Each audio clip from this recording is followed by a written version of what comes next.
Santai aja lah. Kita bahas multiplayer kan Nah, sih sama kondisi lah iya, IHSG aja iya, ya. iya. Multi-bagger sama multi-bagger. Kita mah kalau orang Sunda ya, multi-bagger. Baggerna, bagger pisan. Bagus. Heeh. Ya, kita mulai kali ya. Nah kan ini ya, kita mau tanya sama Andre nih ya. Kan multi-bagger itu potensi cuan satu lipat ibaratnya gitu ya. Satu lipat nih. Nah, posisi sekarang IHSG ada di angka 7 ribuan nih. Udah di level tinggi, tertinggi ya. Kemarin sempat sampai Ya, 7.300-an. Nah, ngelihat IHSG yang udah tinggi gini nih, orang-orang kan banyak yang nanya ya, penasaran. Apa ada nih masih saham yang masih bisa berpotensi buat jadi cuan multi-bagger? Nah, tentunya kan syarat-syaratnya apa aja. Nanti mah jangan sampai kalau salah pilih boro-boro multi-bagger ya. 10% nggak dapat, 5% nggak dapat, loss yang didapat gitu kan. Nah, ini tapi jadi coba multi bagan. tulisannya jangan kebalik. Bagger sama bagger ya. Ya, ya. Nah, nah, ini kita coba ngobrol-ngobrol sama Andre ya. Gimana kira-kira menurut view dari Andre ini? Ada nggak sih saham-saham yang begitu sekarang gitu? Ya, kalau disebut ngomongin kondisi, nanti mungkin secara teknikalnya dari sisi ya, bisa tambahin sih ya Ah, mungkin ya. ya. Tapi dari itu saya dulu lah. Kalau secara fundamental sih, apapun kondisinya IHSG sih, saya pikir ada kesempatan ya, ada kesempatan saham-saham yang berpotensi multi bagger ya, multi bagger.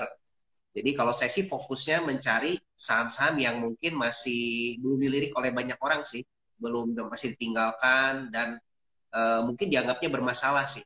Nah itu saya kumpulkan Hmm, justru gitu kan di saat orang lain nggak notice gitu kan, di saat orang lain belum belum perhatikan atau bahkan belum ada keluar story-storynya. Nah itu yang mungkin justru saya yang kumpulkan seperti itu sih. Justru masih ada sih kalau menurut saya ya untuk mm-mm. potensi-potensi beggar. Kalau dari Nah kan teknikal karena, gimana Ci? Pandangan Ci? nah ini kalau dari teknikal ya biasa lah. Kalau secara keseluruhan kan IHSG sebenarnya rata-rata dari sekitar 800 emiten ya. Tapi kita kan sebenarnya kalau cari saham multi bagger nggak usah fokus ke IHSG ya. Kita fokus ke per Betul. emitennya. Dari 800 itu masing-masing punya adat, punya siklusnya beda-beda ya. Nah, cuma nih yang saya mau tanyain ya, Teh. Kan kamu tadi bilang yang masih ada, yang lagi jelek ibaratnya gitu ya. Yang lagi kondisinya nggak bagus, kamu orang belum dilirik, kamu lirik gitu kan. Kumpulin yang begitu. Nah, kamu bisa Hah? yakin itu bakal balik arah atau makin blesek gimana itu? Yang bedainnya apa gitu. Ini saya nih, Oke. nggak tahu bener-bener keblesek, makin keblesek gitu kan. Nggak tahu ini Nah, bener balik ke atas. Nah itu yang bikin kamu yakin ini bakal udah bisa balik sama yang ini mah enggak nanti masih keblesek gitu. oke. Satu ya, kalau kita ngomongin tuh makin turun lagi, gue juga nggak tahu sih. Apakah ini akan makin turun lagi atau enggak kan nggak pernah ada yang tahu ya kalau kita ngomongin. Tapi biasanya sih, kalau saya lihat sih harganya udah di sekitar range itu aja terus gitu kan, udah lama. Itu satu. Terus kedua, kalau saya lihat mah harganya udah cukup menarik sih sekarang secara valuasi ya, secara valuasi udah cukup menarik. Jadi dengan potensi dia ke depan itu yang saya hitung tuh dia dia justru harga sekarang tuh murah. Itu sih, itu yang saya lihat ya, Ci. Kalau kita perhatikan. Satu contoh lah kita bicara ada beberapa sektor yang saya perhatikan contoh di consumer ya, consumer yang non cyclical lah kalau di industri mah consumer non cyclical itu tapi bukan untuk tahun ini ya kelihatannya ya, tapi untuk tahun depan misalkan ada beberapa emiten yang saya perhatikan secara margin dia hancur-hancuran, secara keuntungan hancur-hancuran gitu kan, tapi secara prospek ke depan dari manajemennya dan ini itu luar biasa sih kalau saya perhatikan. Itu satu contoh ya Ci, yang saya sedang kumpulkan ya, tapi Hmm. saya nggak mau spill emitennya lah, nanti takutnya pom-pom lagi ya. Nah itu Hmm. satu Ya contoh lah. kita Atau misalkan ya, atau misalkan di health, misalkan nih, di health, health kan satu ya sekarang tuh udah cukup ditinggali ya sih ya, kalau kita ngomongin ya, mm, mm, mm, udah cukup mm. ditinggali, terus studionya pada jeblok, ancur-ancuran kan, nah justru saya mencari peluang-peluang seperti itu sih, gitu kan, bukan yang jalan minggu depan kalau saya gitu kan, yang jalannya nanti mungkin tahun depan kalau saya lihatnya, akhir tahun atau tahun depan lah kalau kita ngomongin, kalau saya sih lihatnya ke sana ya, tapi kalau untuk minggu depan, ya saya nggak bisa nebak sih kalau kita sebut mah ya, gitu. Mm-mm. Ya, Seperti jadi kan kita cari karena kita mau jualnya di masa depan, kira-kira di depan nih yang masih ada cerita apa nih gitu ya. Kadang-kadang kan saham ya kita kalaupun pakai teknikal juga masih tahu katalisnya masih ada nggak. Makanya suka ada saham tuh yang jebol atap masih terus lari gitu kan, kayak tiang bendera gitu, makin ke atas terabas terus. Nah itu mungkin ya ada story-nya. Makanya kan ini kenapa terabas terus gitu kan, bablas terus atapnya dijebolin kan, bukan ya orang yang nggak ngerti mungkin bilang itu gorengan, padahal kan ada cerita di baliknya ya. Makanya kita perlu lihat view ke depannya itu ada apa gitu ya. Demikian juga saham yang lagi jebol bawah tuh, jebol lantai, tembus lagi, tembus lagi, tembus lagi. Nah itu mungkin ada sesuatu yang kita kurang aware gitu. Cuman kita masih berpikiran masih seperti itu gitu. Nah itu yang perlu kita cari tahu ya, Bapak Ibu ya. Nah jadi peluangnya masih oke. ada ya, Dre? Masih ada banyak banget sih, Ci, kalau kita ngomongin ya. Tapi Hmm, memang kita juga perlu, kalau saya sih berprinsip ya, kalau lihat IHSG sekarang ya memang kita perlu tetap jaga money management lah, jangan terlalu serakah juga, jangan terlalu euforia juga gitu kan, mentang-mentang IHSG sekarang atau udah all time high belum, Ci? Kemarin sempat tembus ya udah kalau nggak salah tuh ya all time high sempat sempat sempat tembus, tapi terus 2 hari bablas turun ke bawah. 15 lagi ya, Ci ya. Nah, secara Hmm, teknikal kan saya nggak tahu, tapi ya saya sarankan sih buat teman-teman tetap jaga money management sama psikologis ya. Jadi tetaplah kalau ada saham yang mungkin dilirik bagus, potensi buat di masa depan nyicil aja sih, nggak usah terlalu rakus lah kalau sebutnya ya. Mungkin hmm, masih ada hmm, kesempatan nanti, bisa jadi IHSG koreksi, mungkin aja sahamnya ada penurunan ya. Tapi kadang-kadang lucu sih ya, ada saham yang IHSG turun malah naik ya sih, bukannya malah turun hmm. ya sih ya. Ya itu yang ada ceritanya, Dre ya. Kadang-kadang kan kita Ya, nggak semua info kita tahu kan. Tapi dari gerakan, kok ini bisa naik gitu. Nah, kita mungkin bisa nandain tuh yang di situ, yang waktu indeks merah, yang hijau, kenapa nih, ada apa nih, mulai gali ya. Karena kan mungkin kalau uang gede nggak akan belanja waktu lari kan. Nanti kalau uang gede belanja waktu lari, sahamnya bisa arah ya. Kalau lagi merah kan enak aja tampungin ya gitu. Orang retail takut ya kumpulin gitu ya. Ibaratnya kayak gitu ya. Nah ini ya kan, benar. eh nah ini. Jadi kan ya Dre, kalau kamu menurut kamu ya, eh, kriteria dari saham calon nih, calon-calon multi bagger, apa apa yang paling penting menurut kamu? Oke. Kalau saya sih biasa menggunakan eh, framework sih ya, framework yang kita gunakan di Mm-mm. IAI tiga ya, yaitu prospek, GCG dan MOS ya, kalau kita sebutnya ya. Nah, bagi saya tuh yang saya analisa dulu tuh adalah prospeknya sih. Di prospek ini tuh kan ada tiga juga ya yang kita perhatikan ya. Yang pertama tuh dari kita lihat apakah tipikal apakah nih saham yang kita mau beli itu. Misalkan apakah dari kita kan punya 6 bisnis model dari Peter Lynch ya, ada fast grower, ada cyclical, ada turnaround dan lain sebagainya gitu ya. Dari 6 itu kita harus tentukan nih kira-kira perusahaan yang kita mau beli atau yang kita analisa ini tuh termasuk kategori yang mana. Nah, lalu setelah kita pahami tentang kategorinya, kita juga harus pahami tentang siklus ya, siklus bisnisnya sedang berada di mana nih dia. Ya kalau di siklus bisnis itu kan ada turun naik ya, sama seperti layaknya siklus ekonomi ya. Ada fasenya di mana dia lagi sedang di puncak, ada fase di mana dia tuh sedang lagi di bottom ya, atau kita sebut dengan trough gitu kan. Nah, itu tuh kita harus paham bahwa eh, kondisi perusahaan ini secara fundamental sedang berada di mana. Nah, biasanya kalau saya menyukai ya jelas kondisi perusahaan tuh yang sedang terpuruk ya, sedang berada di bawah, yang akan naik ke atas gitu. Nah, ini yang saya cari, Ci, dengan ceritanya tuh yang cukup panjang ya. Nah, masing-masing orang kan berbeda-beda sih. Ada yang nyarinya jangka pendek, mungkin menengah. Ada yang mindsetnya kan lebih memikirkan seperti juragan tanah ya. Juragan tanah itu kan memikirkan dia pengen cuannya tuh cepat, tapi jangka pendek gitu ya. Kurang lebih setahun sampai 2 tahun lah. Udah langsung profit. Tapi ada juga yang jangka panjangnya tuh 5 sampai 10 tahun ya. Yang kita mau carinya tuh sampai di atas mungkin 10 bagger ya, 10 sampai 100 bagger, bisa 5 sampai 10 tahun.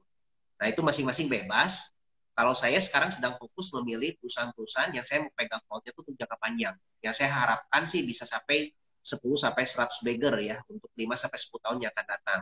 Nah, makanya ada faktor yang ketiga yang saya perhatikan yaitu faktor multiplier.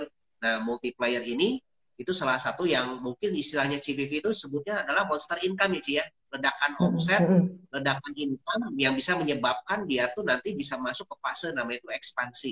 Nah, di sini tuh itu yang kita harus perhatikan sih. Nah, itu memang detailnya sih saya akan jabarkan tuh sebenarnya di pelatihan ya, pelatihan step 2 itu secara detail itu diceritakan ya sama bedah kasus ya nanti ya. Lebih detail. Nah, setelah kita memahami tentang prospeknya ya kita perhatikan GCG ya.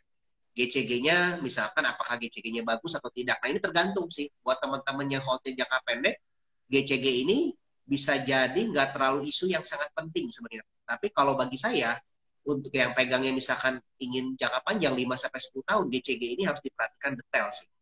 Nah setelah yang kita pahami tentang GCG-nya, kita pahami tentang valuasi. Nah valuasi ini ya jelas sih jangan sampai belinya kemahalan sih. Gitu. Kalau belinya kemahalan ya cuma kan gitu kan. Ya kita ibarat naik mobil ya, berhenti di pemberhentian mana gitu. Jangan udah mau nyampe kita baru naik gitu. Nanti cuma tarikannya dapatnya sedikit, malah ke bagian turunnya ibaratnya gitu ya Bapak Ibu ya. Jangan sampai salah harga ibaratnya. Kalau udah kelewat momentumnya masih ada 800 emiten lainnya. Dan perlu ingat ya, kalau saham sebagus apapun, kalau IHSG turun ya ke bawah turun. Jadi resiko tetap dijaga ya. Jangan kepedean pegang saham ini saking bagusnya nggak bakal turun, all in semua. Nggak tahu pas siklusnya lagi jelek, semua turun, ke bawah turun. Nah itu ya, risk management dijaga. Jangan sampai kita capek-capek untung ambil dikit-dikit, keambil sekali tarik turun banyak. Gitu. Nah itu kasarnya kita main bola ya. Kita ngegolin lawan banyak, tapi sekali kebobolan banyak gitu ya. Buat apa kita ngegolin banyak gitu. Yang penting gawang kita dijagain, itu risk management ya. Nah itu mungkin kalau dari ini ya.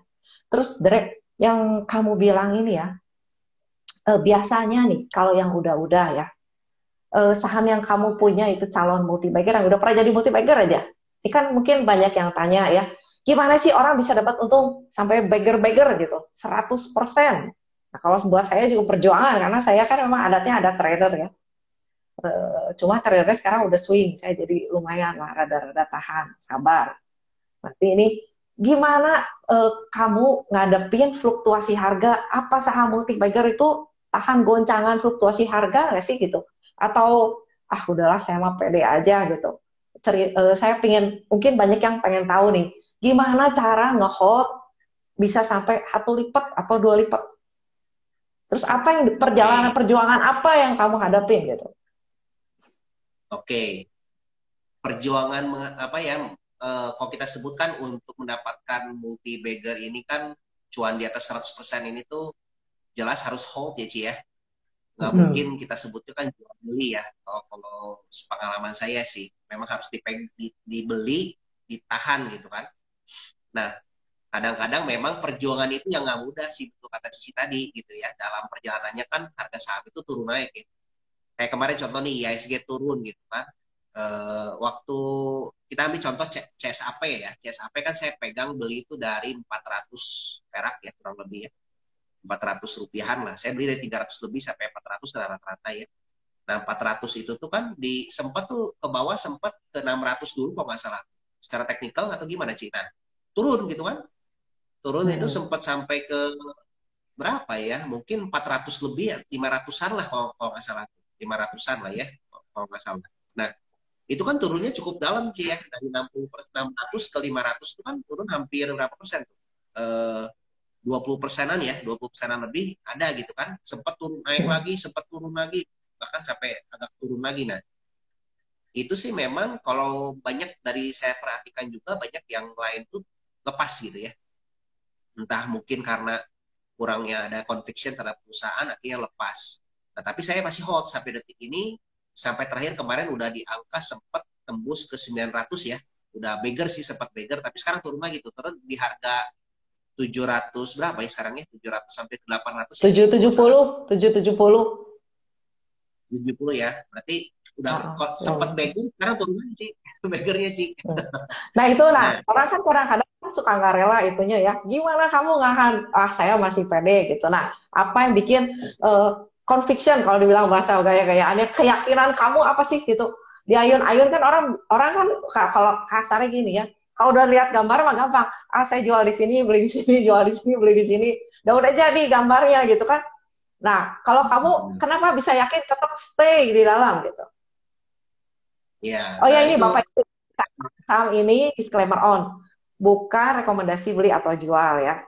Nah ini cuma contoh bahan pembelajaran karena resiko tiap orang, terus ketahanannya beda-beda. Kalau Andre di ayun-ayun sampai berapa puluh persen juga tenang, dia mah udah biasa.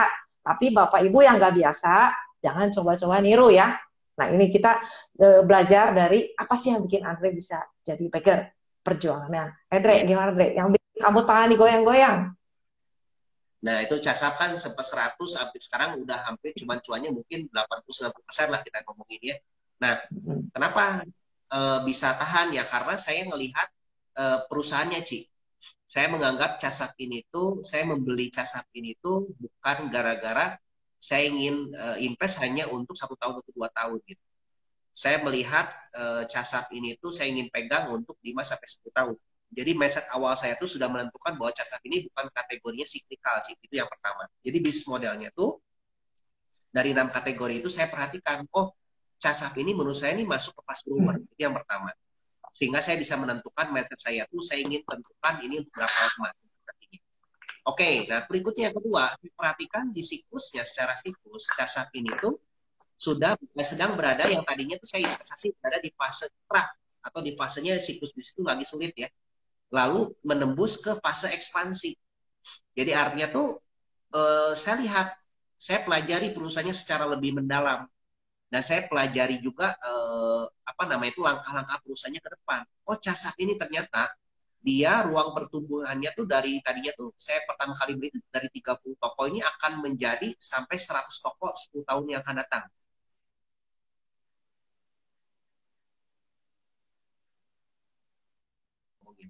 Nah, berarti kan kalau kita berhitung, kalau kita hitung-hitungan kita melihat itu ternyata perjalanannya masih panjang gitu. Nah, oleh karena itu saya melihat kok valuasi nilainya kalau nanti perusahaannya sudah akan menjadi sampai 100 ini tuh ternyata akan jadi sedemikian ya nilainya akan sekian ya. Nah, inilah yang membuat jadi akhirnya saya melihat oh di perusahaan ini bakal dapat untung sekian. Itu yang menjadikan saya tuh percaya bahwa oh 5 sampai 10 tahun lagi ini akan jadi harganya sekian. Nah, tapi balik lagi kan itu hanya baru hitung-hitungan ya.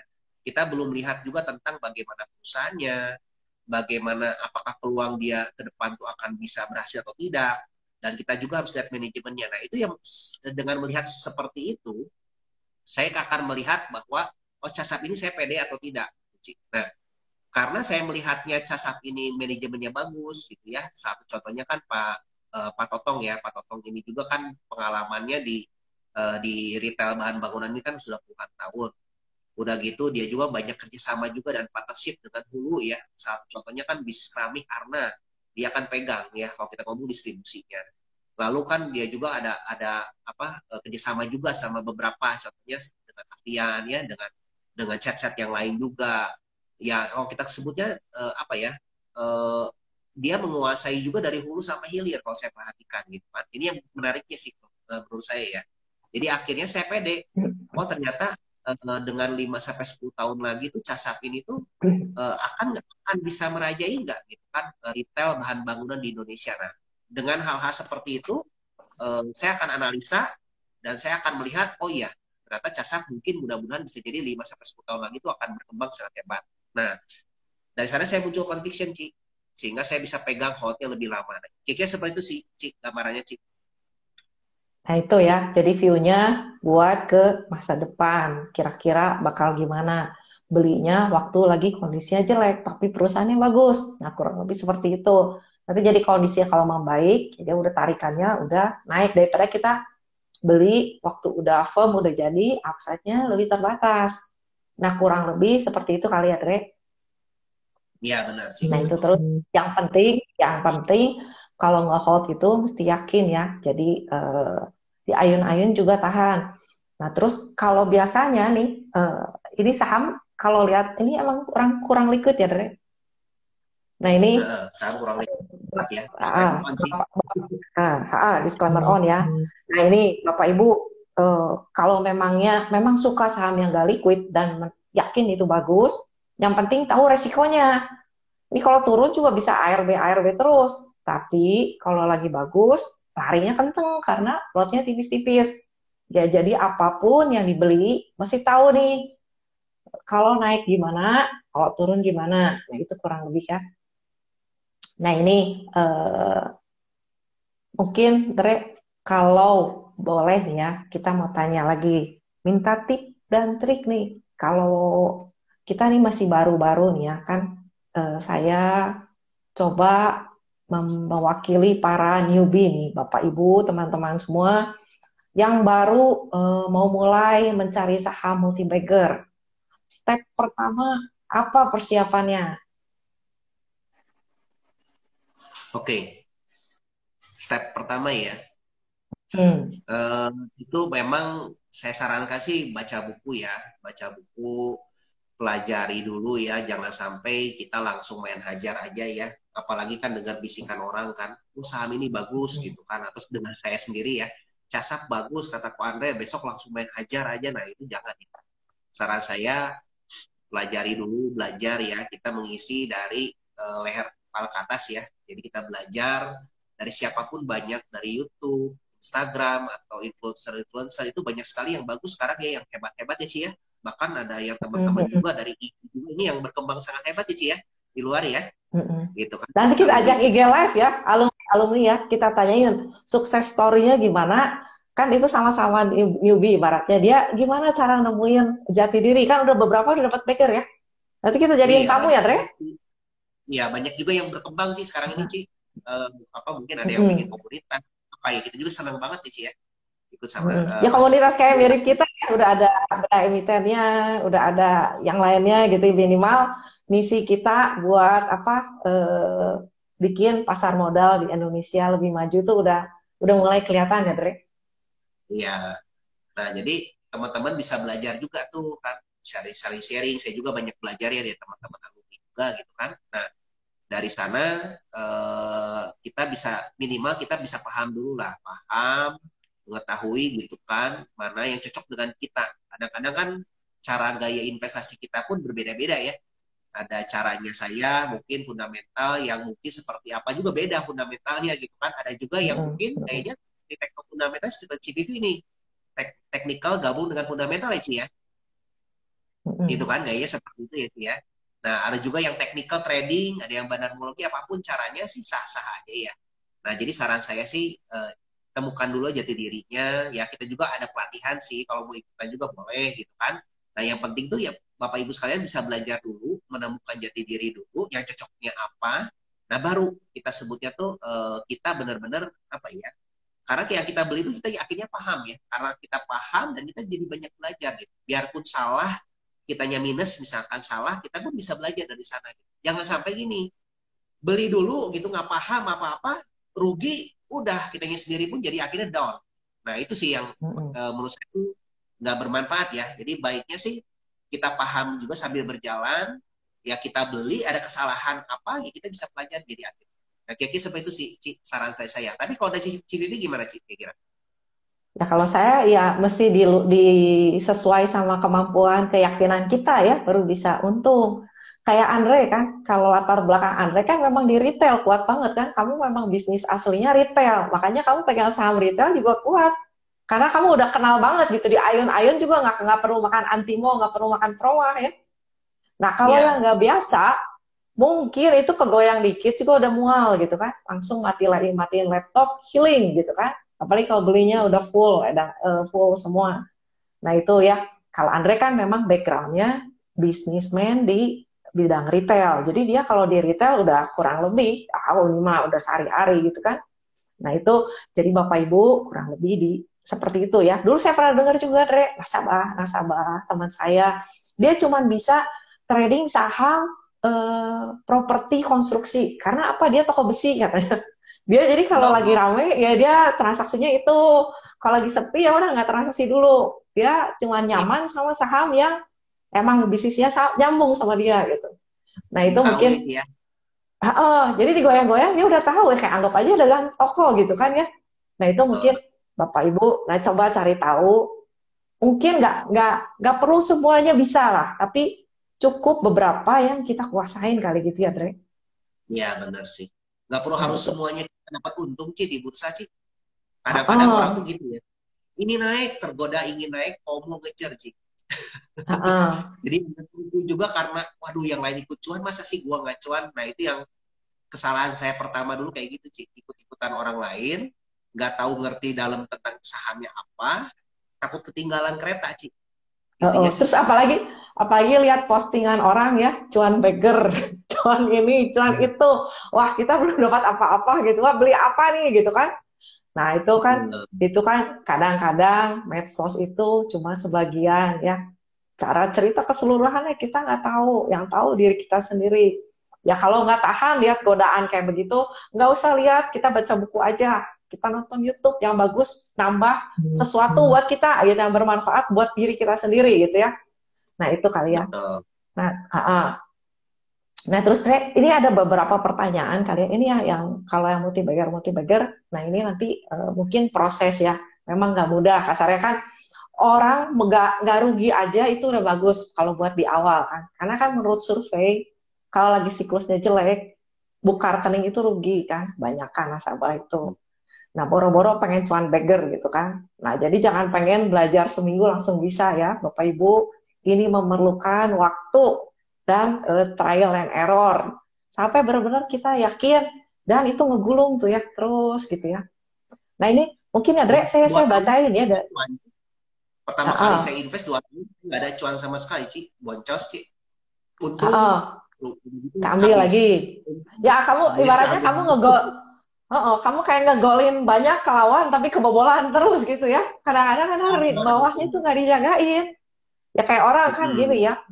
Kita pengen punya tabungan jadi orang kaya gitu. Hidupnya naik gitu, kata taraf hidup naik. Tapi kita tuh cuma jagain income, terus nyari, terus tapi bawahnya pengeluarannya nggak dijaga. Nah kayak di saham juga sama ya. Kita cari profit, terus tapi lossnya nggak dijagain gitu. Sama, tapi kalau kita jagain loss terus nggak profit-profit gitu kan. Kayak sehari-hari juga jagain pengiritan, terus tapi kita nggak cari tambahan gitu kan. Nah itulah kurang lebih ya. Gitu. Makanya saya suka di saham tuh karena mirip hidup, Dre. Kayak hidup kita ya. Kalau lagi di bawah ya jangan terlalu sedih nanti mantul. Kalau lagi di atas jangan terlalu sombong nanti diturunin juga, nah gitu kan. Nah itu ya. Ini ada beberapa pertanyaan ya tadi di IG story ya, Dre. Saya mulai boleh bacain kali ya. Siap, siap, Ci. Oke, Bapak Ibu nanti kalau ada yang mau tanya, nah Ini ini nih mungkin konsepnya seperti ini, kalau berani menikah. ah, Itu harus diputuskan itu. nikah nggak berani nggak nikah, sama cari pasangan, Bapak. Ini mirip cari pasangan, cari saham itu kan, cari bagger kalau berarti kan kita mesti lama kan, nah mesti Iya. detail gitu kan, bukan cuma buat TikTok cari teman makan siang kan, kalau cari saham putih bagger ya, ibarat teman minimal pacarilah berapa tahun gitu kan. Kadang-kadang juga kan kalau dapat beggarnya ya udah kita mulai selingkuh lagi ya Dre, udah sampai valuasinya. Jangan sampai Iya. ambil lagi nanti kan stylenya juga Iya. nggak bisa pegang. Terus kalau udah storynya habis ya udah dadah.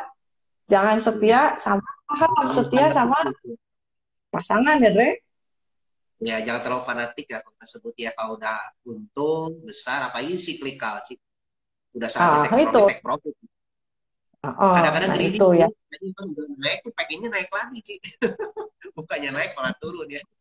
Nah terus udah gitu gini ya, biasanya nih penyakit gini ya. Ini saham udah kita pegang dari 1.000, udah sampai 4.000. Di 4.000 nanti naik lagi, nggak tuh turun tuh 3.400, tahu gitu jual ya udah saya antri lah 3.800, sahamnya turun lagi ke 3.000, ya udah saya pasang 3.500, turun lagi.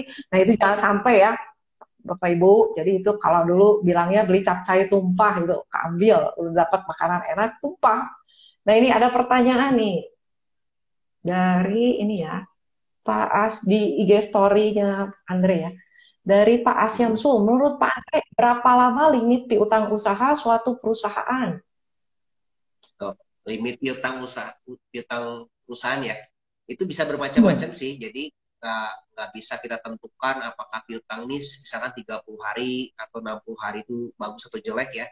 Tapi kita bisa bandingkan di satu sektoral yang sama ya. Misalkan di retail. Retail ini kan kalau kita lihat kan harusnya kan cash ya. Dia kan nggak ada piutang kan. Anggaplah ada piutangnya itu 1 hari atau 2 hari ya karena ada utang bank ya, kredit biasanya kan. pembayaran ya. Nah, kalau kita bandingkan di retail lagi, ternyata bisa sampai ada 30 hari. Nah, itu jadi pertanyaan, makanya 30 hari. Tapi kalau 30 hari di sektor yang misalkan kayak pabrik ya, kalau di industri misalkan ya, ternyata industri yang lain tuh dengan yang sejenis itu bisa sampai 60 hari. Sedangkan satu sendiri ini 30 hari, maka 30 hari ini masuk baik. Nah, jadi kita bandingkan di sektoralnya ya, masing-masing ya, baru kita tentukan apakah itu baik atau buruknya. Oke, berarti tergantung model bisnisnya ya. Karena kalau proses produksi ada Iya, waktu ya, betul. sampai dari pengolahan sampai barang jadi. Nah itu. Mm-mm. Nah ini ada pertanyaan lagi ya, Dre. Saya bacain. Bentar. Hmm. SBMA prospeknya bagaimana kok? Kalau properti pilih PANI atau APLN atau MDLN? Ini boleh dijawab, boleh enggak ya? Sesuai kenyamanan kamu. Tapi apapun, bukan rekomendasi beli atau jual. Kebetulan SBMA videonya tadi udah upload. Oke, itu gara-gara upload ya kali ya mungkin ya. Hmm. Nah, tapi balik lagi ya, diskon bukan ajakan membeli atau menjual. Saya kebetulan sudah punya SBMA juga ya, dan ada 140 sampai detik ini saya belum menjual ya. Nah, jadi kalau saya sih masih percaya ini SBMA ini masih panjang ceritanya. Karena kenapa? Karena saya menganggap SBMA ini bukan sektor yang siklikal ya. Siklikal dalam arti kata tuh siklikal dalam setahun itu ada siklikalnya sih. Cuma siklikal itu kalau kita ngomong itu termasuk emiten seperti kelapa sawit atau batu bara, bukannya seperti itu ya. Nah, jadi saya menganggap bahwa emiten SBMA ini bisa masuk ke dalam kategorinya fast grower sih. Itu yang pertama. Jadi saya expect mungkin mudah-mudahan ya saya bisa pegang untuk 5 sampai 10 tahun yang akan datang lagi. Kan? Karena kenapa ya? Karena kalau kita lihat dari pernyataannya Bu Cynthia kemarin, visinya SBMA ini 5 sampai 10 tahun yang akan ini menjadi perusahaan nggak cuma hanya pinter atau jago di kandang ya di Kalimantan ya, tapi juga mungkin akan menjadi perusahaan yang skalanya tuh Indonesia yang nasional. Ya saya sih mudah-mudahan ya kita doakan aja ya. Kalau kita perhatikan kan seperti AGI aja. AGI kan market cap-nya kan udah hampir 6T ya. Nah kalau sedangkan SBMA ini market cap-nya baru hanya ke 200 miliaran dah kurang lebih ya. 200 miliar kurang malahan. Nah perbedaannya kan jauh sekali ya kalau kita ngomongin ya. Jadi antara misalkan ada kata bisa nggak nih SBMA 5 tahun lagi tuh sampai 1T gitu kan. Ya saya sih masih berharap ya mudah-mudahan bisa sampai sana ya. Minimal ya untuk SBMA ya. Nah, tapi semuanya tuh disclaimer on ya. Tapi lihat dari track record manajemen, lihat dari kepedeannya mereka, ya saya sih cukup bahagia ya kemarin ya ngedengarnya dari Bu Siti, apalagi sangat terbuka banget ya Ci ya. Orangnya kan sangat apa ya, supel ya, dan enak ya, dan terbuka sekali ya. Artinya tuh tidak ada yang ditutupi lah kita sebutnya ya Ci ya. Ya mudah-mudahan lah. Oleh karena itu sih saya sih masih berharap SBMA ini jangka panjang masih oke. Nah kalau untuk sektor properti saat ini terus terang saya nggak masuk ke karena saya mulai banyak fokusnya tuh di emiten-emiten yang saya ingin pegang untuk 5 sampai 10 tahun. Properti ini tidak termasuk salah satu kategori itu ya. Tapi memang untuk sektoralnya sekarang sebenarnya itu dari kemarin ya udah lama sih. Waktu itu lagi booming batu bara, lagi booming komoditas tuh mulai naik tuh di Junian atau Mei.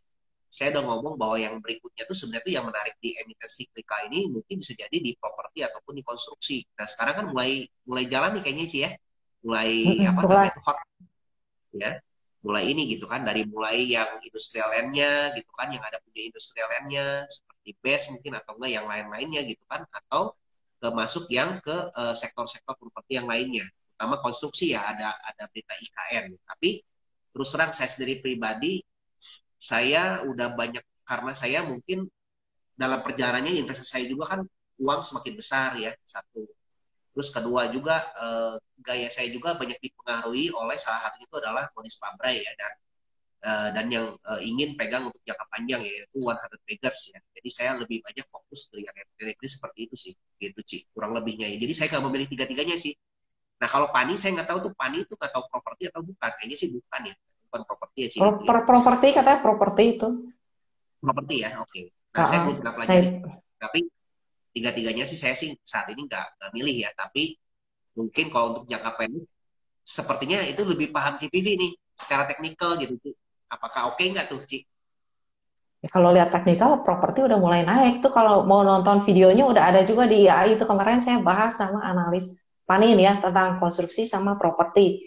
Cuman yang masih saya bingung, Dre, kamu kerasa nggak kalau orang mungkin ya kalau kalau lihat saya ngobrol sana sini ya, orang itu sekarang kalau punya uang lebih beli properti juga kan. Salah satu nilai hedging kan. Tapi propertinya bukan rumah pertama loh, rumah kedua.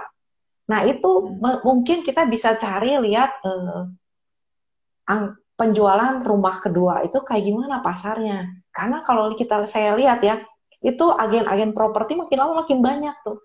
Berarti mungkin Benar. jual belinya perputarannya lumayan kenceng kan. Nah, angka-angka di situ nggak muncul nih di emiten-emiten properti karena emiten properti ini kan jualnya rumah pertama ya. Nah, mungkin Iya. ada di situ tuh hiddennya tuh. Karena orang kan sekarang yang orang yang paling konservatif aja yang nggak ngerti apa-apa, udahlah beli rumah aja, udah saya mah nggak ada kalah beli rumah mah nanti aja buat jual nanti mau simpen buat anak juga tetap ada itu atau disewain gitu ya. Saya pernah dengar ada Iya. cerita teman saya jual di properti datang bawa bawa uang kas beli ruko. Udah Wah, nggak tahu mantap. saya di mana taruh udah beli beli ruko aja. Ada yang begitu. Nah itu mungkin rumah kedua tapi nah itu pasar Cash mungkin dibawa ada di situ. kantong, Hah? cash dibawa kantong Bawa kresek dibeli ya. pokoknya satu travel bag itu 1 miliar katanya. Hebat ya. Biasanya satu travel bag itu 1 miliar terus satu dus Indomie. Nah itu Iya, iya. ada Memang kita sih. seperti itu ya. Nah itu kan orang Ya, kan beda tipenya ya. Nah ini ada pertanyaan banyak lagi ya juga. Dre. Ya, banyak yang Hah? ngomongin juga katanya sektor properti takutnya nanti apa bunga akan naik katanya tuh ya. Kalau kalau menurut saya Uh-uh. sih, menurut saya ya, pandangan saya Indonesia ini tuh kita dapat berkah banyak ya. Satu, selain komoditas booming, memang BI rate akan naik ya. Tapi prediksi saya sih kayaknya nggak bakal naik banyak ya kalau kita sebut ya. Nggak bakal seagresifnya kalau kita ngomongin Fed rate kan atau nggak di suku bunga di luar negeri. Nah, kalau kita ngomongin tadinya 3,5% ya naik 1% atau 1,5% aja di 4,5% atau ke 5% aja itu bunga masih murah ya dibandingkan dulu ya kalau kita ngomongin ya. Jadi sebenarnya untuk apapun ini Indonesia ini masih murah ya kalau kita ngomongin ya. Jadi harusnya sih untuk sektor properti sih menurut saya sih memang sih belum akan booming gimana, tapi akan menarik sih. Cukup menarik ya. Apalagi kan kemarin kan sempat udah sampai terpuruk banget sih ya. Kondisinya kan Udah terpuruk udah banget. udah universal sih sebenarnya kalau lihat dari gerakannya. Konstruksi Nah, terus semen pendukungnya udah mulai mulai kan. Nah itu mungkin betul. ya itu sama industri pendukungnya biasa geraknya satu gerbong gitu. Yang buat hedging inflasi biasanya sih salah satunya kan hedging Ah, inflasi itu kan ah, properti ya gitu kan. itu buat lawan inflasi kan. Jadi kalau ikut rumah, makan ikut inflasi harga kenaikan harganya ya. Iya, Nah yang ini bangun yang kemarin baru 2 tahun 3 tahun yang lalu sih diuntungkan sih tiba-tiba naik sih bangunannya. tiba-tiba bener. Apalagi asal ya sama sama kayak pilih saham, Dre. Lokasi, lokasi, Hmm, lokasi sama valuasi ya. Beli rumah yang bagus di harga yang bagus, biarkan waktu berjalan. Sama beli saham juga gitu kan. Beli saham yang bagus di harga yang bagus, biarkan waktu berjalan kan. Nah, itu kurang lebih bisnis itu konsepnya kurang lebih seperti itu ya, Dre. betul Nah, betul. itu nah ini ya, ada pertanyaan lagi, Dre. Mengapa operating cash flow metrodata minus? Operating profit ya. Cash flow-nya Cash sih ya. flow kalau misalnya cash flow. Oh, CFO-nya ya, CFO-nya minus ya. Setahu saya sih kemarin kan memang dia banyak beli persediaan sih. Persediaan, kalau kita perhatikan kan memang persediaan di Metro ini kan naik ya. Jadi wajar-wajar aja sih. Pokoknya minus ya, 2 kuartal itu minus. Tapi memang yang di kuartal kedua tuh agak berkurang yang minusnya gitu kan. Tapi selain itu juga piutangnya agak sedikit lebih tinggi ya dibanding dengan yang sebelum-sebelumnya. Tapi memang notes-nya di persediaan. Di persediaan. Mungkin dia mengatasi short supply kan, short supply, jadi dia beli lebih banyak dan penambahan juga range produk ya. Sekarang ini kan Metrodata rajin banget tuh, dia nambah range produk ya, melengkapi ya semuanya gitu kan. Saya pikir sih itu masih oke sih. Apalagi kan nanti kan kalau kita ngomongin BBM naik, inflasi naik kan ada keuntungan justru dari kenaikan harga barang. Salah satunya ya, gitu. Nah ini bisa kita cermati nih. Kalau menurut saya sih harusnya menarik ya Metrodata. Kurang lebih Ya kurang lebih seperti dia itu. dia mungkin beli bahan barang dagangan yang cukup banyak, nanti dijualnya nanti juga masih untung karena modalnya modal di bawah gitu kali ya. Nah, Nah, mungkin bisa seperti itu, tapi kemungkinan kedua putarannya mandek kan, tapi kita nggak tahu aslinya seperti apa. Nah, Bapak Ibu pintar-pintar baca ini apa yang ya sebenarnya gitu kejadian. Karena kan kalau kita lihat satu hal ya tetap kemungkinannya berbagai macam ya. Nah ini Betul. Tadi ada yang tanya lagi nih, sektor yang akan manggung setelah komoditi. Ini pertanyaan Sektor semua yang orang nih. komoditi ya. Saya udah spill sih di IG saya ya, itu setelah nanti komoditi booming biasanya itu akan diikuti oleh sektor-sektor lainnya gitu kan ya. Jadi justru karena ini akan mendapatkan efek ya, ya yang properti lah.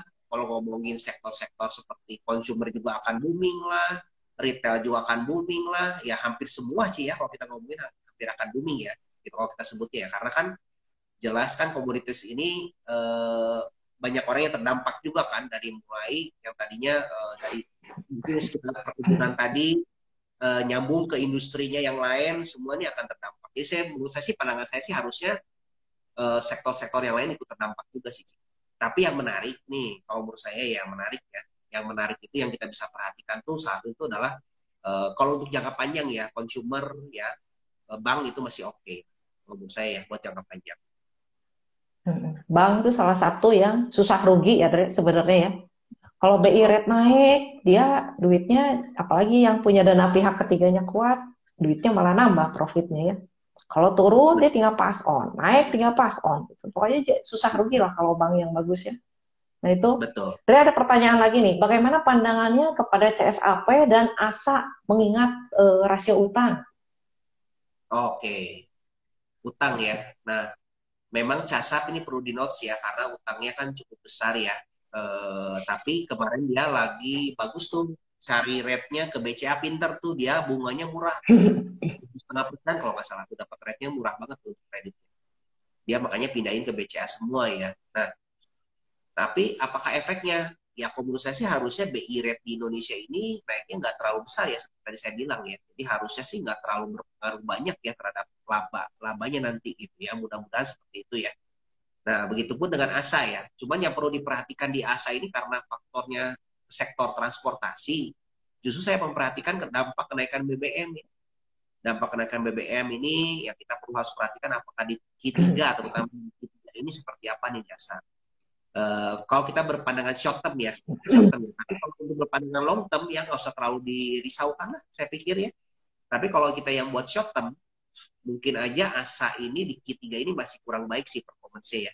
Itu satu karena BBM, kedua dari faktor bunga juga ya. Karena kan ada kenaikan suku bunga ya, gitu terutama.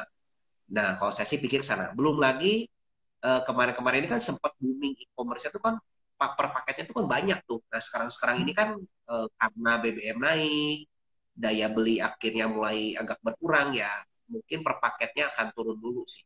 Feeling saya ya seperti itu ya, di Q3 ya. Nah, cuman hal-hal seperti itu kan short term. Jadi justru kalau ada penurunan, kalau ada koreksi, ya apakah jadi kesempatan? Nah, ini balik lagi mungkin ke teman-teman. Tapi bagi saya ini jadi kesempatan ya untuk koleksi untuk jangka panjang biasa. Ya, tapi Nah, view-nya harus panjang. terus range harganya dihitung lagi kira-kira yang nyaman di berapa. Nah kadang-kadang kan kalau kategori kita lihat ya Dre, ASA itu kan fast grower ya, larinya kenceng banget tuh kan. Lari itu pakai harapan dengan return sekian persen. Gitu dia capai, misalnya orang ngarep nih naik 30%, oke nyampe, wah bener hajar lagi. Minggu depan mungkin laporan berikutnya mungkin ngarepnya 30% lagi, mungkin targetnya naikin lagi udah 30% naik 40%, mungkin nyampe lagi 40%. Nah, karena saking kencengnya harapan orang, begitu nggak dikasih 40%, 30% aja ada turun atau 25%, orang udah bilang itu mulai perlambatan. Nah, itu biasa kan kalau yang larinya kekencangan tuh seperti itu. Nah, jadi mungkin pasar lagi nyesuaiin ya. Karena biasa orang kalau udah dikasih 30, 40, 50, dikasih balik lagi ke 30 lagi kan dianggapnya turun dari segitu. Padahal kan tetap naik gitu kan. Nah, kalau Ya, fast grower itu hati-hati kalau pas balik badan ya kondisinya seperti ini ya Bapak Ibu. Ya tetap yang kita bilang tadi, sebagus apapun ada turunnya. Nah, bawahnya tetap dijagain. Nah, Indra, ada ditanya yang penanya, sektor konstruksi PBSA pandangannya gimana? Kamu merhatiin nggak? PBSA enggak, tapi kalau untuk sektor konstruksi sih sebenarnya kan ada sentimen story ya. Cuman kalau saya sih masih belum yakin kinerjanya ya sebenarnya. Hmm. Itu sih kira-kira. Kalau dari Cici gimana Tapi Cici kan secara teknikal? tapi kan itu kan lagi jelek, Dre, sebenarnya kinerjanya. Ya, betul. Nanti kalau kembalikannya lagi bagus, Mm-mm. masih ini kinerja baik, justru kalau lagi ada bagus sedikit aja ya, mereka akan naik ya sebenarnya. Jadi peluang sih Heeh. untuk yang kita ngomongin sih untuk mindset juragan tanah ya setahun setahun lah setahun sampai 2 tahun tuh peluang sih untuk dapetin beggar ya ada kemungkinan. Mm-mm. Cuman ya kalau saya sih karena saya lebih banyak sekarang megangnya yang pengen fast grower sih yang 5 tahun, jadi kan saya nggak terlalu banyak mikirin ke sana sih gitu. Kalau dari teknikal Heeh. gimana sih konstruksi sih? Kalau saya lihat sih konstruksi udah oke ya, udah mulai tembus-tembus. Kalau kita kan biasa kalau di teknikal MA200 itu kan benteng Great Wall ya, resisten kuat, support kuat. Nah, itu persimpangan kalau disebutnya antara bullish sama bearish kan. Nah, ini udah pada berhasil terabas ini MA200-nya. Ya Oh, cuman udah. ya cuman ya itu berita-beritanya masih simpang siur. Tapi sebenarnya kalau masih simpang siur kan masih bagus sebenarnya daripada udah firm bisa udah sell on news kan. Nah, mungkin Ya, kurang lebih seperti itu. Jadi dipilah-pilah aja ya, Bapak Ibu. akan momentum Nah, ya sih ya ini untuk konstruksi apa? maksudnya Kenapa? jadi manfaatkan momentum aja ya untuk konstruksi ya Nah, sih. kalau menurut saya konstruksi momentum sih. Jadi nggak bukan disimpan lama gitu. Enggak, momentumnya udah habis ya udah kan gitu ya. Cuman main satu swing gitu ibaratnya ya. Nah ini Nah, iya. Andre, ada pertanyaan. Pandangan terkait sektor minyak OSV. Minyak ya. Kalau Hmm. minyak sih, saya pikir sih satu ya, balik lagi kan itu emitennya siklikal ya. Karena siklikal saya nggak terlalu concern terus terangnya, tapi saya akan mencari sektor yang mendukungnya tuh. Kayak misalkan contohnya saya sih pilih di SBMA ya, kayak pendukungnya kan minyak kan di minyaknya dia kan pasti akan banyak lakukan ini baru ya, drill baru, proyek-proyek baru gitu kan. Nah jadi pasti yang dibutuhkan tuh las gitu ya. Kalau saya sih ya mencari pendukung ya, karena kan saya view-nya untuk yang 5 sampai 10 tahun lagi. Nah, tapi kalau kita lihat dari story-nya sih antara supply dan demand-nya itu supply-nya memang sulit sekali untuk ditingkatkan ya untuk minyak ini. Nah, tapi tantangannya ya ada resesi. Resesi di mana kan Amerika sama ini apa ya kalau disebutkan cukup banyak ini juga ya kendala kan di apa namanya tuh di ekonominya ya, aktivitas ekonominya. Seperti contohnya di Amerika. Amerika itu kan kalau kita perhatikan berita-beritanya salah satunya itu adalah di warehouse-nya mereka itu over barang ya, over supply. Numpuk tuh barang tuh.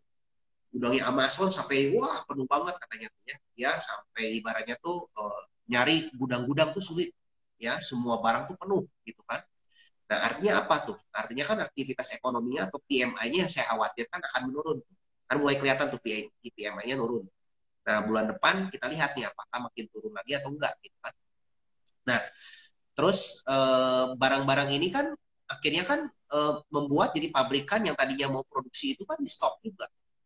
Ya artinya penggunaan minyak nih salah satunya energi itu akan berkurang gitu. Itu penyebabnya sih yang kita sebut. Jadi kita perhatikan antara supply dan demand ini tuh seperti apa. Gitu. Sedangkan kalau di oil, khusus di oil, ya jelas ini akan ada kelangkaan sih di supply-nya. Jadi saya pikir sih untuk naik banyak juga enggak ya, untuk sementara ya. Untuk turun banyak juga enggak sih harusnya ya. Tapi masih ada katalis lah kita sebutnya untuk jangka pendek ini. Ya, nggak tahu nih kalau ceritanya tuh ada perang ya lagi ya. Usianya makin tambah ganas nih ya. Nah itu mungkin beda cerita sih. Gitu. Itu sih pandangan saya sih terhadap minyak nih. Nah, ini semoga menjawab ya, Bapak Ibu. Dan mungkin kan kalau misalnya ekonomi slowdown juga kan kenaikan komoditi bisa ditahan ya, Dek. Betul. Kalau nggak panas terus, itu harga komoditas mau ke berapa gitu ya. Kita bisa lebih Oh, bahaya itu sebenarnya. betul. Mending kita Justru kan ada istirahat dulu sebenarnya perlambatan. Itu kan sebenarnya buat salah satu alat buat ngerem supaya komoditasnya nggak overheating sebenarnya ya. Kalau betul. dilihat-lihat ya. Iya. Nah, itu Cuman jadi sih sih komoditas agak susah diprediksi ya karena mm-mm. sisi kan supply-nya kurang gitu ya kayak kelangkaan energi kan di Eropa gitu kan ya gitu juga apalagi kayak batu bara kan dikat kan gasnya oleh Rusia gitu kan itu kan kelangkaan sih tapi satu sisi aktivitas ekonomi kan berkurang jauh ya karena resesi kan kita sebutnya apa. Ini kan BI kalau Fed rate naik lagi kan nanti kan agresif nih sebentar lagi karena inflasi di Amerika masih tinggi kan 8,3 ya itu nyaris masih tinggi tuh di puncak ya tapi memang nggak paling puncak sih udah agak turun dikit lah. Nah nanti kalau Fed rate-nya agresif jelas kan suku bunga bank apa di tempat-tempat lain kayak di Eropa atau yang lain-lainnya kan mengikuti ya makin tambah naik lagi kan. Nah yang dikhawatirkan berikutnya Ci ini akan ada gelombang ini Ci, kredit-kredit macet berikutnya. Itu yang dikhawatirkan di Eropa contohnya nih. Takutnya kan ada mulai nih, ada berita-berita misalkan kayak pedagang roti katanya udah mulai banyak tutup toko roti pada tutup kan. Nggak bisa bayar listrik katanya. Ya nggak bisa bayar listrik gitu kan. Ataupun akan terdampak ke industri-industri lainnya. Nah ini menimbulkan efek domino nantinya. Efek domino ini yang membuat jadi akhirnya kan nanti aktivitas ekonomi berkurang, ya kebutuhan untuk energi akan berkurang sih menurut saya gitu. Jadi nah itu nanti jadi agak komoditasnya ke rem juga ya. Bikin keseimbangan baru lagi. Nah kurang lebih kali sistem kerjanya kayak gitu ya. Betul, betul. Bukan berarti nggak ada efek ya, teknologinya cuma susah diprediksi sih maksudnya Cik. Ya susah nggak tahu atasnya di mana bawahnya kemana gitu ya. Ya itu lika-liku pergerakan harganya itu karena pengaruhnya itu ya. Perlambatan, kecepatan ekonomi, pengaruh itu. Jadi kalau mau ditanya gimana, ya kita pantau aja itunya, itu indikatornya. Nah ini mungkin satu pertanyaan lagi, Andre, saya bacain ya. Apakah akuisisi keju oleh Good sejauh ini mempengaruhi performa keju dan GCG-nya? Akuisisi keju oleh Good ya, nggak ada pengaruh sih. Malahan kalau menurut saya sih justru jauh lebih bagus ya. Kenapa ya? Satu, kalau kita lihat dari track record keju sebelumnya oleh pemegang saham pengendali laba, itu nyaris semua laba itu dibagikan dalam bentuk dividen, Ci. Jadi itu memang dibagi-bagi tuh labanya. Hampir keseluruhan laba tuh tiap tahun tuh dibagi. Nah kalau sudah sifatnya seperti itu, justru kesempatan untuk growing di keju ini sangat berkurang, Ci. Karena dividennya karena laba bersihnya kan ditahan, dia dibagi semuanya. Nah sedangkan semenjak dipegang oleh Good, dividen ini sudah mulai dikurangi atau bahkan belum dibagikan lagi ya terakhir tepat. Nah artinya dia ingin mempergunakan laba ini tuh untuk kebutuhan ekspansi. Nah justru kita perhatikan apakah ini akan jadi menarik ya keju ya gitu kan. Tapi disclaimer on ya, bukan aja kan beli keju apa segala macam gitu ya. Nah tapi untuk GCG terutama nih, apakah kemarin pun ada isu nih soal berita minjem ke uangnya keju tuh yang labanya tuh dipinjam sama Good katanya ya. Apakah jadi bad GCG atau enggak? Kalau menurut saya sih tidak ya. Karena kenapa? Karena keju sendiri pun juga tuh diberikan bunga Ci, oleh si Good ya dengan bunga yang cukup wajar. Keju sementara ini tadinya kan menyimpan di dalam deposito yang bunganya tuh kan kecil. Daripada dia taruh di deposito, mendingan kasih pinjam ke si Good dengan bunga yang lebih besar, Ci. Nah, bagi Good juga menguntungkan. Kenapa? Karena dia dapat kredit lebih murah daripada dia pinjam ke bank. Nah, jadi sama-sama diuntungkan saya pikir ya. Nah, balik lagi masalah GCG-nya, ya silahkan nilai sendiri lah. Tapi kalau menurut saya sih, itu sih masih termasuk wajar dan oke lah. Gitu, Ci. Ya kasarnya selisihnya daripada untungnya diambil sama bank, mending bagi dua gitu kan ya. Iya, benar, Ci. Nah ini ada pertanyaan dari ini saya bacain ya. Buku rekomendasi yang oke sebagai pegangan investasi apa kok? Ya, Peter Lynch lah. Peter Lynch mah mantap One Up on Wall Street ya. Bukunya yang ini nih. Nah ini nih. Ini sih buku yang menurut saya sih wajib dibaca dan keren ya. Primbon. Hah? Buku Primbon. Ya betul sih. Oke, nah ini mungkin udah dulu kali buat hari ini ya. Mungkin Re ada yang mau disampaikan buat Bapak Ibu semua? Mungkin nanti buat ya saya sih buat teman-teman semua yang penting tuh sebenarnya kalau kita ngomongin tentang investasi saham tuh yang penting kitanya mau belajar ya. Belajar, jangan sampai kitanya sendiri tuh terbawa-bawa hanya pengen tahu saham nih. Oh saham apa yang bakal naik? Kira-kira kan kalau saya pertama kali dulu juga kan akan ngejarnya ke sana ya. Saham apa yang bagus? Saya pengen masukin. Takutnya telat ketinggalan cuan. Nah, jangan takut seperti itu ya. Kalau menurut saya sih yang penting belajar dulu, santai aja. kalau kitanya sudah semakin belajar, cuan itu mengikuti sih. Kalau menurut saya ya, cuan itu mengikuti, ini pengalaman ya. 2 tahun nggak ada cuan gitu kan, tapi kalau kitanya semakin belajar, semakin tahu, makin nyantai gitu. Makin sini juga, oh nanti biarin aja gitu kan. Nanti juga akan cuan dengan sendirinya ya, kalau menurut saya. Nah jadi balik lagi, carilah mungkin ilmu-ilmu yang lebih bagus, cari komunitas yang cocok dengan teman-teman ya, untuk yang bisa ningkatin diri sendiri. Jadi akhirnya tuh kitanya punya niat, jadi akhirnya tuh terdorong ya untuk sama-sama ingin jadi lebih baik ya. Nah cari komunitas yang seperti itu. Nah kalau mau ya kita sih memang ada komunitasnya di apa namanya FYI Bandung ya, yang gratisan, boleh di Telegram silakan ya. Kalau enggak kita senang sih ada komunitas ya Ci ya, alumni ya Ci ya di Mm-mm. IAI ya. Mm-mm. Nah alumni ini memang kita rutin sih ngadakan namanya tuh Bedah Emiten dan Meet the CEO. Nah teman-teman nih kalau mau ikutan juga boleh bareng-bareng sama kita. Nah kayaknya seperti itu aja Ci. Mungkin Ci Mm-mm. Vivi ada Ya Ci kan, mau tambah? kalau dari saya, ya belajar mah dari mana juga bisa ya. Mau beli buku boleh, mau cari PDF-nya juga ada gitu ya. Mau beli bisa, yang gratis ada, yang bayar ada. Yang penting kita niat nyari dan kita belajar, mau belajar. Sama kalau belum berhasil, jangan putus asa. Karena ini perjalanan. Nggak sekali gebrak cuan terus udahan kan. Kita kalau pengen cuan terus-terusan kan. Nah kalau rugi ya jangan diulang, untungnya diulang. Nah mungkin kalau dari saya itu ya. Sama ini kebetulan nih, kita ada step 1, step 2 ya minggu ini kalau mau. Yang mau belajar, eh, lebih apa lebih rapi apa lebih formil lah ibaratnya ya. Tapi kalau enggak, YouTube kita bisa ya dilihat, itu banyak pembelajaran-pembelajaran juga. Banyak sih, kita dapat DM bukan dari alumni juga, karena nonton di YouTube kita bisa untung. Yang penting bagaimana kita mencerna apa yang kita baca, yang kita lihat. Nah, ya kayak sama kayak sekolah ya, Dre. Belajarnya sama, gurunya sama, bukunya sama, tapi ada yang juara, ada yang nggak naik. Nah, itu sama, tergantung kitanya masing-masing. Nah, itu mungkin kalau dari saya. Nanti buat selanjutnya mungkin kita akan rutin IG Live atau mungkin Zoom edukasi buat yang baru-baru kali ya, Dre. Kalau ini kan mungkin buat yang udah pernah punya rekening, jadi udah tahu istilah multi-bagger apa, terus istilah-istilah lainnya. Tapi nanti kita coba bikin serian yang buat basic, yang benar-benar newbie baru mau buka rekening gitu kali ya, Dre ya. Iya Nah, ini boleh. di Nah ini nah, Ci, kalau itu materinya mengenai apa aja Ci?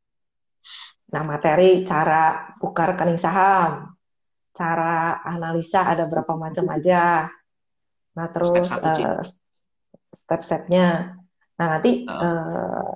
kalau sebelum itu kita nanti ada Zoom yang buat newbie bener-bener ya. Nanti kita ada juga mungkin baby step yang sebelum step 1 buat yang udah buka rekening, nggak tahu bingung mesti ngapain. Nah, nanti kalau yang udah punya rekening, terus udah coba-coba masih ragu-ragu, kita ada step 1 itu belajar fundamental, basic ya, istilah-istilah yang lebih detail. Dan kalau step 2 kita buat yang pengen cari multi-bagger ya, udah step 1 ngerti, karena itu kan nggak bisa loncat-loncat, mesti rapi, apa mesti step by step ya, kita kayak naik tangga ya, Dre. Nanti kalau mungkin ada Betul. yang pengen lebih belajar lebih dalam lagi, ada step 3 itu buat yang belajar yang tingkatannya lebih advance. Yang udah ke step 3 ada lagi yang nanya, ini ada step sampai berapa nih katanya. Karena mereka sebelum-sebelumnya cocok sama kita ya. Tapi kan orang ada yang cocok, ada yang enggak. Nah itu mungkin kalau Bapak Ibu bisa belajar yang gratis, ataupun bisa beli buku, bisa apapun yang bisa dikerjain buat menambah senjata buat kita buat menang di pertempuran di bursa ini, lakukan itu. Nah, itu kalau dari saya. Mungkin Iya, itu penutup dari kita hari ini, Andre. Nanti kita mungkin iya, akan rutin kayak begini ya. betul. Mudah-mudahan lah ya Ci ya. Bisa terus ini Ya, ya. Doakan ya teman-teman. Semoga ya, cuan nih. semoga bermanfaat buat semua. Saya tutup sama disclaimer on ya, Bapak Ibu semua. Apapun materi kode saham yang diucapin sektor, bukan anjuran membeli atau jual, karena kita juga belum tentu benar ya, Bapak Ibu. Dan juga mohon maaf jika ada kata-kata yang kurang berkenan atau mungkin ada kesalahan yang kami nggak sengaja ya. Nah, itu mungkin penutup dari saya. Dre, silakan pamitan dulu. Ya, thank you banyak ya semua ya. Happy cuan dan selamat berakhir pekan semuanya. Cibibi, thank you banyak ya. Oke, thank you ya Andre, Bapak Ibu semua. Sampai ketemu di live berikutnya ya. Dadah. Dadah.